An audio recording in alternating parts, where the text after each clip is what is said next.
nakupenda.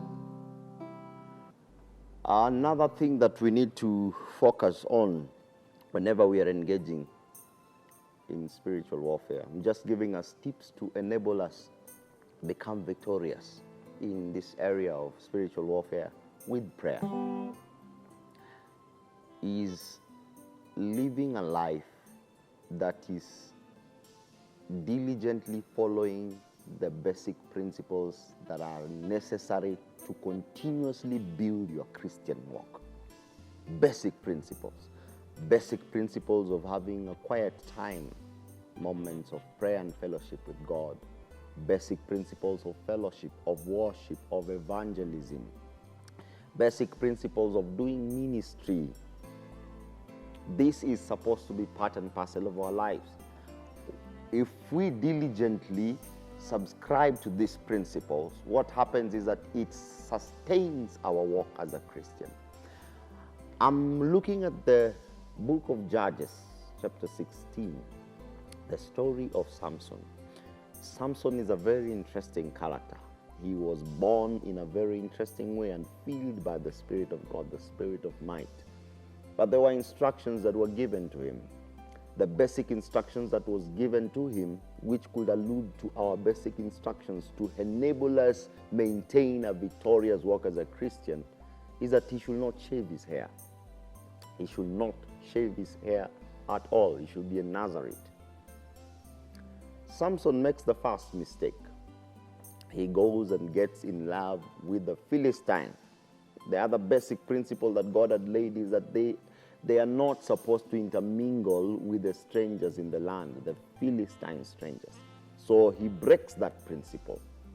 And what breaking that principle meant is that now this woman, Delilah, has a chance over Samuel.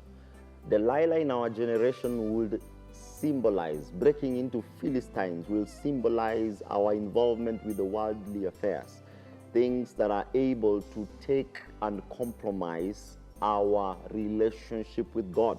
Samson's point of relationship with God was his hair, but it started by him having an affection towards the Philistine.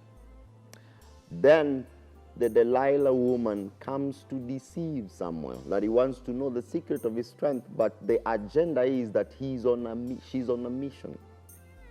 In Samson decides at verse 19, chapter 16, to disclose the secret.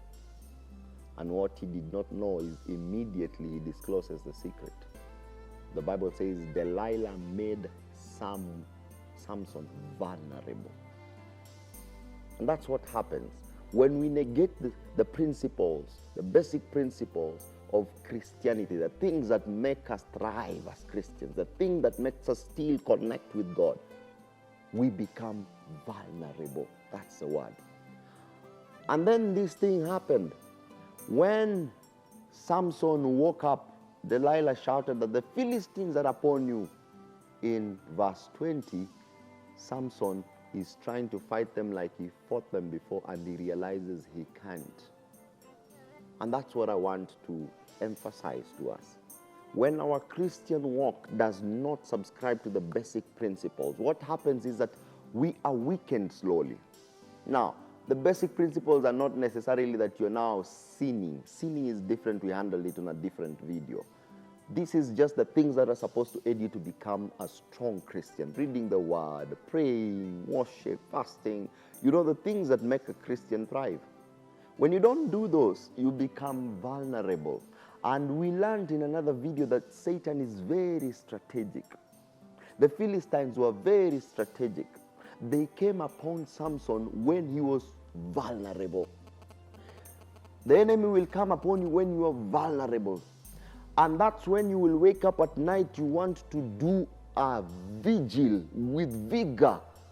But you will have not known that over the past year, those movies that you are watching, over the past year, those relationships that you engage in, over the past year, that lifestyle of negating the basic principles made you vulnerable.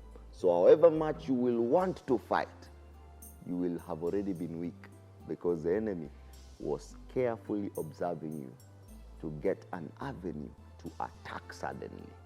And that's not what we should fall into as Christians. And that's why it's important that the basic things that enable our fellowship with God to become very solid, we should never negate them. As much as we do any other thing, those basic foundational principles that make a Christian's life thrive, we should never negate them from our lives. Otherwise, we will be vulnerable. And when we are vulnerable, there is a day the enemy is targeting.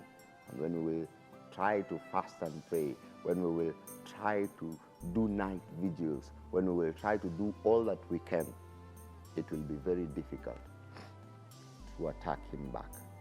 Only by God's mercies, probably, he might rescue you from that situation.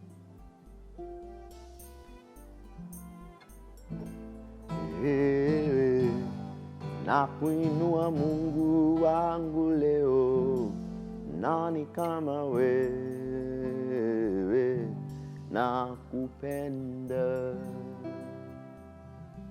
God bless you.